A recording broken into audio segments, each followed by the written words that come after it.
నమస్తే అందరికి. అందరూ ఎట్లున్నారు? మంచిగా ఉన్నారా? నేనైతే జబర్దస్తుగున్నానండి. ఇయాల ముచ్చట ఏందనంటే మన యువ నటుడు హీరో నితిన్. అంతేకాదు దర్శకుడు ఎంకి కుదుముల కలేకల మంచిగా కామెడీ యాక్షన్ సినిమా రూపొందింది గదే రాబిన్ హుడ్ అంట. అయితే తొందరలోనే ఈ సినిమా విడుదల నేపథ్యంలోనే ఇయాల టీజర్ ఒకటి వదిలిరంట. టీజర్ చూస్తే జబర్దస్త్ ఉన్నదనుకోండి. అయితే పెద్ద పెద్ద ఇళ్లను లక్షలెక్క పెట్టుకొని రకరకాల వేషధారణలతోని ఇక రాబిన్ హుడ్ అనే పాత్రతోని నితిన్ను పరిచయం చేసిర్రు. ఇక మరో పక్క అసలు నితిన్ అనే వ్యక్తిని అసలు పట్టుకోనికే పోలీసులు ప్రయత్నిస్తుంటే కొన్ని డైలాగుల ద్వారా అసలు ఏంది ఈయన పాత్ర గురించి అనేది ఇంకా స్పష్టంగా వెల్లడించిరు.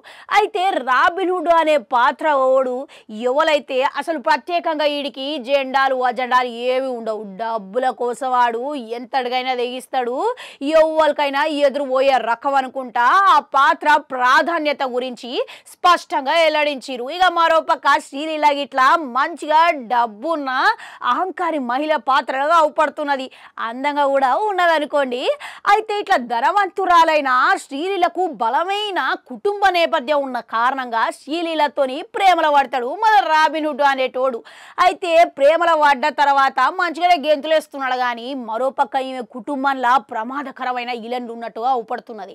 అయితే శ్రీలీల వెనకల ఉన్న ఆ విలన్లు ఎవరు అనేది మాత్రం టీజర్లు అయితే బయట పెట్టలేరు. కానీ అసలు ఒక పక్క దొంగతనాలు దోపిడీలు వేసుకుంటున్న రాబిన్ హుడ్ జీవితంలో ప్రేమల పడ్డ తర్వాత ఇక ఎట్లా మారుతుంది, ఇక ఎటువంటి ప్రమాదకరమైన అంశాలకు ఎదురైతాడు అనేదే మొత్తం కథ లెక్క అవపడుతూనే ఉన్నది. ఇక నితిన్ పాత్ర విభిన్నమైన వేషధారణలతోని ఇక ఆయన నటనతోని స్మార్ట్గా ఉండాలే మంచిగా ఆకట్టుకుంటున్నాడు.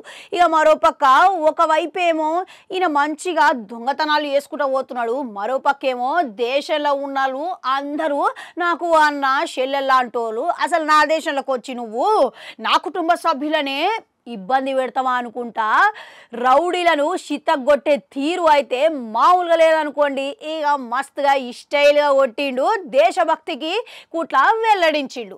అయితే అంతేకాకుండా మొత్తం మీద చూసుకుంటే సినిమాల మటుకు యాక్షను, వినోదము, సాహసము, థ్రిల్లింగ్ అంశాలు అన్నీ కలబోసి ఎంకి సినిమాను రూపొందించినట్లుగా స్పష్టంగా అర్థమవుతున్నది.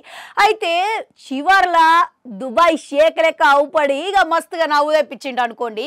ఇక లాస్ట్లో ఒక పంచు వదిలిండు, పోలీసులకే గిర్రమని తిరిగేటట్టుగా ఇది కూడా లాజికేనండోయ్ అన్న తీరుగా గిటువంటి పంచులు ఇంకా సినిమాల మరిన్ని గట్టిగానే పెట్టిండు అన్న తీరుగా చూస్తేనే అర్థమవుతున్నది. అయితే ఈ సినిమాల జీవి ప్రకాష్ సంగీతం గిట్లా ఆ నేపథ్యం గిట్లా సినిమాకు తగ్గట్టుగా ఆకట్టుకునే విధంగానే ఉన్నదని చెప్పుకోవాలి.